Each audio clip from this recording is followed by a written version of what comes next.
Les vacances, ça permet de s'évader et de faire complètement une coupure avec le monde professionnel. En vacances, j'oublie tout. Plus rien à faire du tout, comme le dit la chanson.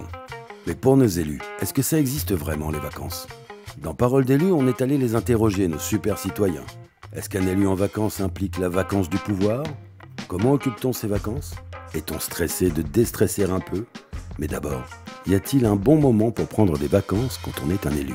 On arrive à trouver quelques semaines par-ci, par-là, mais ce n'est pas toujours en correspondance avec les vacances des familles. Voilà.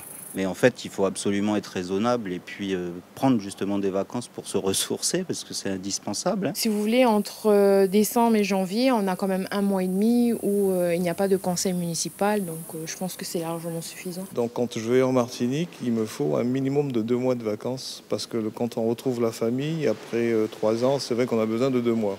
Il faut à peu près 3-4 jours avant de déconnecter parce qu'on a toujours un sentiment de servir à rien.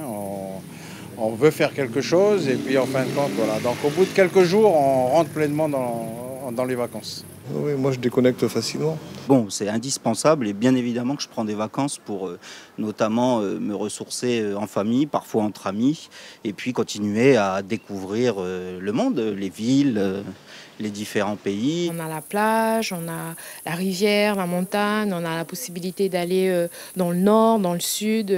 C'est du bricolage et puis les activités bien calédoniennes, hein, la pêche, la chasse, etc. Faire des choses que j'ai plus le temps de faire pendant l'année, par exemple du sport. Même en vacances, je suis toujours branché, donc le téléphone est toujours là, l'iPad est toujours là, donc on est toujours branché, même si on dit on est en vacances. Ça perturbe un peu les vacances quand même, parce qu'on est toujours plus ou moins, entre guillemets, en activité. Il suffit tout simplement de s'organiser et de se tenir informé pour être capable de reprendre le train en marche, parce que ça c'est sûr, hein, le train il s'arrête jamais lui. Hein. Quand on rentre, déjà on se prépare 2 jours avant à la pile qu'il y a sur le, sur le bureau. Bon, faut pas rester collé à ses emails, hein, parce que sinon c'est plus des vacances, mais il faut se consacrer un petit moment dans la journée pour regarder ses emails et puis suivre l'actualité sur Internet. Heureusement qu'il y a des vacances et puis qu'on ne nous enlève pas les vacances.